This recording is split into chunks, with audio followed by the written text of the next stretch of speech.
Have you ever wondered why our fantasies, those seemingly whimsical flights of fancy, hold such a powerful sway over our lives? What if I told you that these fantasies are more than just idle thoughts, that they play a secret, yet crucial role in our psychological development? Welcome to a journey through the mind as we explore the jaw-dropping insights into fantasy's secret role, as revealed by the legendary Carl Jung. Picture this: a priest named Abbe Egger, deeply troubled by the fate of Judas Iscariot. Egger, a man of the cloth, found himself wrestling with the idea that Judas, the man who betrayed Jesus, could be eternally damned.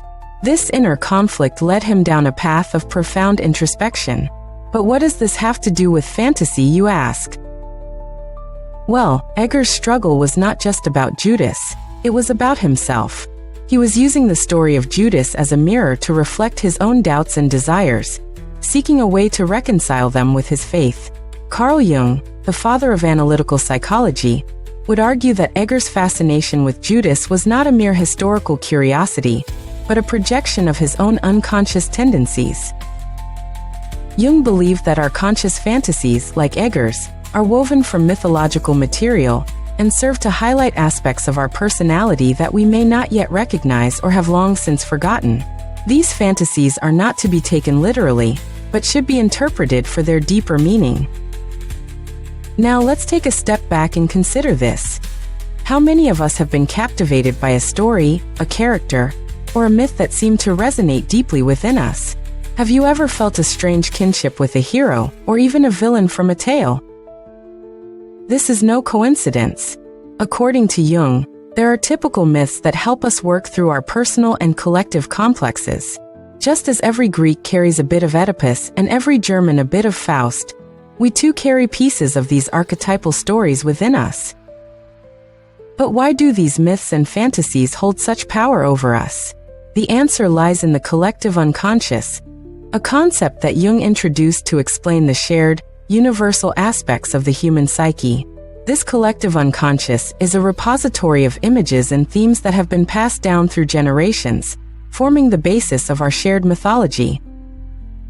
When we engage with these myths, we tap into something ancient and profound, something that transcends our individual experiences. Consider the story of Miss Miller, a woman whose fantasies were dominated by a figure named Chewantipole, a ghostly lover who drew her away from the path of life.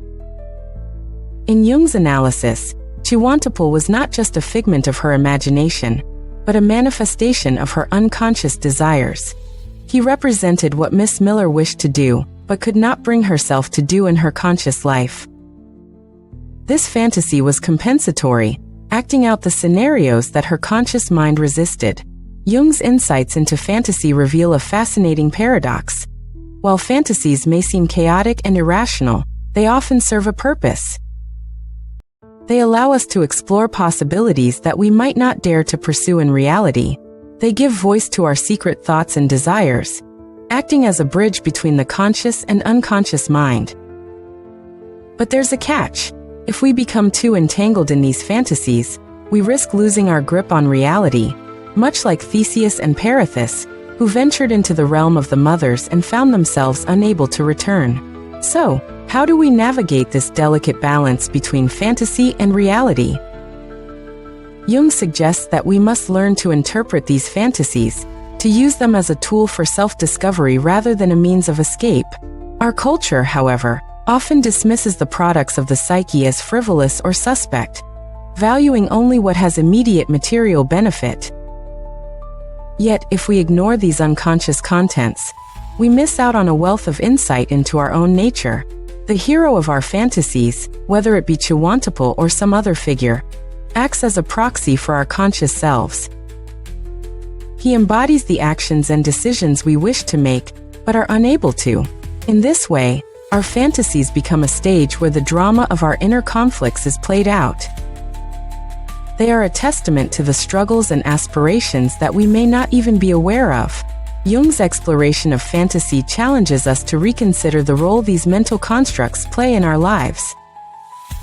They are not mere distractions, but integral components of our psychological landscape. By engaging with them, we can gain a deeper understanding of ourselves and the forces that shape our behavior. As we delve deeper into Jung's analysis, we encounter the concept of the archetype, a primordial image that exerts a powerful influence over our thoughts and actions. These archetypes, such as the hero, the mother, and the shadow, are universal patterns that emerge in our fantasies and dreams. They guide us, sometimes unconsciously, shaping our destinies and molding our identities. In the case of Miss Miller, her fantasies were not just a personal quirk, but a reflection of a larger, archetypal drama. Chiwantipal, the ghostly lover, was a bridegroom of death, a son lover of the mother goddess, doomed to an early demise. This archetypal narrative echoed the mythological themes that have captivated humanity for millennia. It served as a reminder of the timeless struggles between independence and dependence, life and death, reality and fantasy. Jung's work encourages us to embrace the myths and fantasies that arise from our unconscious. They are not to be feared or dismissed but understood and integrated into our conscious lives. By doing so, we can achieve a greater sense of wholeness and harmony, bridging the gap between the ancient and the modern, the personal and the collective. So, the next time you find yourself lost in a daydream or captivated by a story that seems to speak directly to your soul, remember that you are not alone. You are tapping into a rich tapestry of human experience, woven from the threads of countless generations. These fantasies hold the key to unlocking the mysteries of the psyche, revealing the hidden depths of our inner world. In the end, Jung's insights into fantasy remind us that our minds are not isolated islands but part of a vast, interconnected sea of consciousness. By exploring the fantasies that arise from this ocean, we can discover new horizons and chart a course toward a deeper understanding of ourselves and the world around us. So dare to dream, and let your fantasies guide you on a journey of self-discovery and transformation. As we journey onward through the labyrinthine corridors of the mind, guided by Jung's illuminating insights, we begin to realize that the fantasies we conjure are not just idle whims but echoes of a deeper truth. Each fantasy, each archetypal figure that emerges from our unconscious, is like a shard of a broken mirror reflecting the multifaceted nature of our psyche. Imagine, for instance, the tale of a young woman named Alara, who found herself entranced by the myth of Icarus. His daring flight toward the sun, despite the inevitable fall, resonated with her in ways she couldn't initially comprehend. To her, Icarus was not merely a cautionary tale of hubris, but an embodiment of her own yearning for transcendence, a desire to break free from the constraints of her mundane life and soar into realms of boundless possibility. Alara's fascination with Icarus was more than mere admiration. It was an unconscious dialogue with her own shadow, the repressed aspects of her being that longed for liberation. Jung would suggest that through the myth of Icarus, Alara was attempting to reconcile the tension between her everyday self and her deeper aspirations. The wings of wax and feathers symbolized her creative potential and the existential risk of pursuing her dreams. In the theater of her mind, Alara's fantasies allowed her to navigate the precarious balance between ambition and caution. Yet, as Jung warned, the danger lay in becoming ensnared by this dream to the point where the boundaries between fantasy and reality began to blur.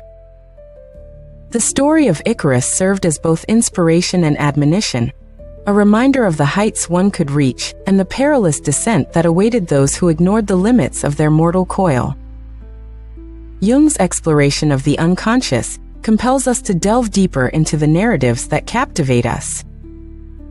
Through the lens of archetypes, we recognize that these stories are not just external narratives, but internal maps charting the terrain of our souls. The hero's journey, the descent into the underworld, the quest for the Holy Grail, each is a metaphorical journey that mirrors our own inner odyssey. As we peel back the layers of our fantasies, we uncover a rich tapestry of symbols and motifs that speak to the universal human experience. The dragon slain by the hero is not merely a monster vanquished, but represents the personal demons we must confront to achieve individuation. The wise old sage offering guidance is a manifestation of the inner wisdom we all possess, but often overlook. In embracing these archetypal journeys, we become the protagonists of our own stories, navigating the trials and tribulations that life presents. Jung's work teaches us that by engaging with these fantasies, we are not escaping reality, but rather engaging with it on a deeper level. We are called to participate in the grand narrative of existence, to play our part in the cosmic drama that unfolds within and around us. Thus, when we find ourselves drawn to certain myths or captivated by particular fantasies, we must pause and reflect on what they reveal about our inner world. Are we like Alara, yearning for freedom and transcendence? Or are we, perhaps, like Edgar, wrestling with the moral dilemmas that challenge our sense of identity and purpose?